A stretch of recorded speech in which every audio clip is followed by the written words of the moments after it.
Welcome back. Well, 2 soldiers were killed Friday in a crash while training aboard an Apache helicopter at Fort Campbell, Kentucky, home of the 101st Airborne.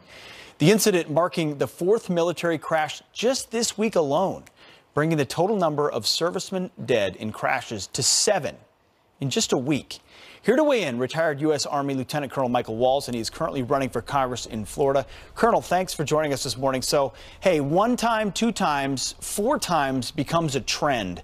Why are we seeing these types of accidents within our military? Well, just to be blunt, our military, and particularly our aviation fleet, is flat worn out after 17 years of continuous war, and particularly after 8 years of budget cuts under President Obama.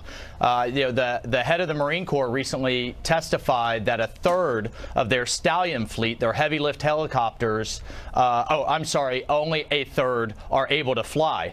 So 2/3 are grounded. And, how is this affecting strategic operations? Well, recently, when we put 3 aircraft carriers off the coast of North Korea as a show of force to Kim Jong-un, the Navy had to essentially... is, of course, as you know better than anybody else, preparation for the actual thing. But if you're not able to have the flight hours and the maintenance or the equipment proper, you're in serious trouble. So how far behind are we on this, and how do we, A, provide a safe environment for those training, and B, be prepared for war?